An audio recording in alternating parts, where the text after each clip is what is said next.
রাকিব ও মিনু একে অপরকে ভালোবেসে বিয়ে করেছে। কাজী অফিস থেকে বিয়ে করে ওরা বের হলো। সাথে আছে মিনুর দুঃসম্পর্কের খালাতো ভাই বাবলা। বাবলা বলল, ভাই রাকিব, তোমাকে আমি ভালো করে চিনি না। মিনু হচ্ছে আমার খালাতো বোন। মিনু বড় হতভাগী, জন্মের পর বাবা মা দুজনকেই হারিয়েছে। আমাদের সংসারে বড় হয়েছে। আমিও বিয়ে করে বউ নিয়ে অতটা সুখে নেই। আমার বউ মিনুকে সহ্য করতে পারে না, তাই মিনুকে গার্মেন্টসে চাকরিতে দিয়েছিলাম। ওর বেতন দিয়ে আমার চলার জন্য নয়, শুধুমাত্র আমার বউ থেকে তাকে দূরে রাখার জন্য। জানো ভাই, মেয়েটির জীবনে কোনো সুখ পায়নি। এখন যদি তোমার সংসারে গিয়ে একটু সুখ পায়, সে আশায় তোমাকে যাচাই বাছাই না করে তোমার হাতে আমার দুঃখিনী বোনটাকে তুলে দিলাম। রাকিব বলল, ও নিয়ে আপনাকে টেনশন করতে হবে না ভাইজান, ওকে আমি ভালোবেসেই বিয়ে করেছি।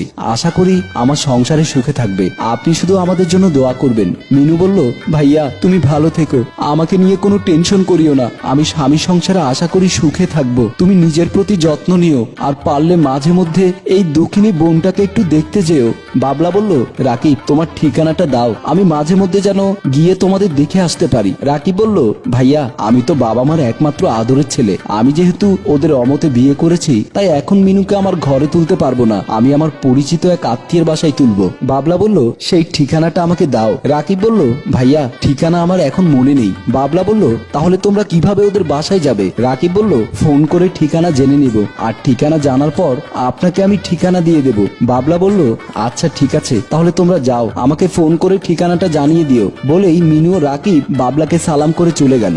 মক্ষী রানী নার্গিস বেগম বসে বসে পান খাচ্ছিলেন। পাশে বসা হেলাল শিকদার। নার্গিস বেগম বলল, কিরে হেলাল, তুই কি এখান থেকে যাবি না? হেলাল শিকদার বলল, যাবো, যে কাজে এসেছি সেই কাজটা তো হলো না। নার্গিস বেগম বলল, তোর পকেটে টাকা নেই, তুই মেয়ে নিয়ে ফুর্তি করবি কিভাবে? হেলাল শিকদার বলল, কেন, বাকিতে?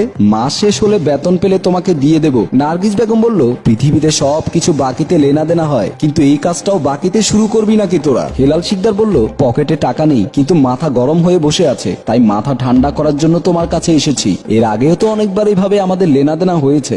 আমি কি বাকি টাকা আটকে রেখেছি? দিয়ে ফেলেছি না? এমন সময় কলিং বেলের শব্দ হলো। নার্গিস বেগম বলল, যা তো হেলাল, দেখ তো কে এলো আবার। হেলাল বলল, পুলিশ এলো নাকি? নার্গিস বেগম বলল, ধুর বেটা, পুলিশ আমার এই ঘরের সন্তান এত তাড়াতাড়ি পাবে না, যা দরজা খোল। হেলাল দরজা খুলতেই দেখলো রাকিব মিনুকে নিয়ে মক্ষী রানী নার্গিস বেগমের বাসায় প্রবেশ করলো। মক্ষী রানী নার্গিস বেগম রাকিবকে দেখে বলল, বাবা, এবার তাহলে একেবারে বিয়ে করে নিয়ে এসেছিস? রাকিব বলল, কি করব, মেয়েরা তো এখন ভালোবাসার মিষ্টি কথাই পটে না, তাই বিয়ে করে নতুন বউকে পতিতালয়ে বিক্রি করতে এসেছি। রাকিবের মুখে এমন কথা শুনে মিনু চমকে উঠল। মিনু বলল, রাকিব তুমি এসব কি বলছো? রাকিব বলল, এটা আমার পেশা। আমি গ্রামে গ্রামে ঘুরে গরিব অসহায় মেয়েগুলোকে বিয়ে করে কখনো ভারতে পাচার করে দেই, কখনো এরকম পতিতালয়ে বিক্রি করে দেই। মিনু বলল, রাকিব তোমাকে ভালোবেসে আমি বিয়ে করেছি, তুমি আমার সাথে এমনটা করতে পারলে? রাকিব বলল, আমাদের মতো ছেলেদের কাছে ভালোবাসা, প্রেম এগুলো শুধুমাত্র অভিনয়। মক্ষী রানী বলল, এত কথা কিসের? ধর, তোর টাকা তুই নিয়ে চলে যা, আর বউকে আমার কাছে দিয়ে যা। বলেই মক্ষী রানী রাকিবকে 1 লক্ষ টাকার একটা বান্ডিল দিয়ে পাঠিয়ে দিল।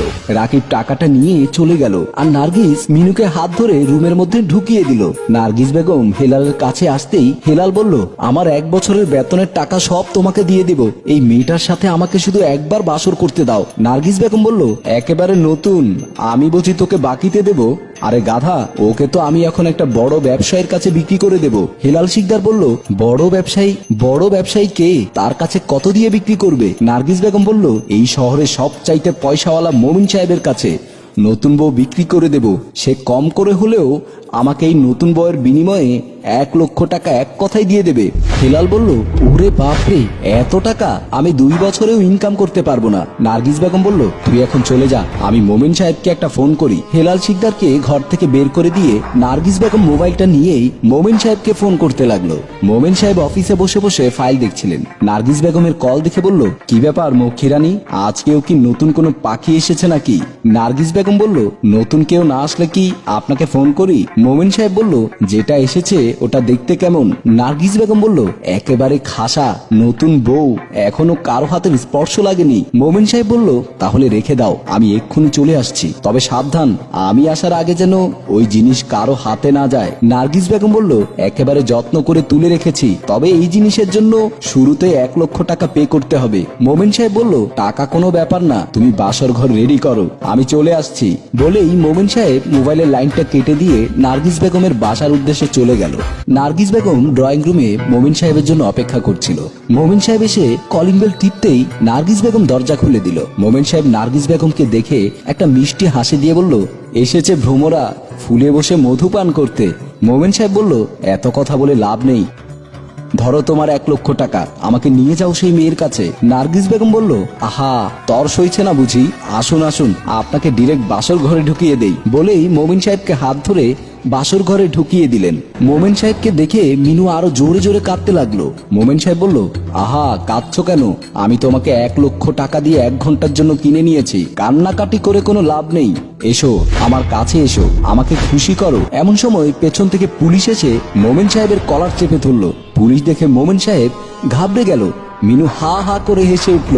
ড্রয়িং রুমে আসতেই দেখতে পেল নার্গিস বেগম আর পুলিশ অফিসার বাবলা। পুলিশ অফিসার বাবলা বলল, অনেকদিন ধরেই এই সংঘবদ্ধ চক্রটাকে আমরা খুঁজছিলাম।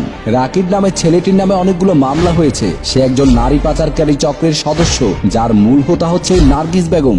রাকিব মিনুকে বিক্রি করে চলে যাওয়ার সময় আমরা তাকে হাতে নাতে গ্রেপ্তার করি। সে এখন আমাদের হেফাজতে আছে। আর এই মিনু হচ্ছে আমাদের তৈরি নারী ফোর্স। ধন্যবাদ মিনু তোমাকে।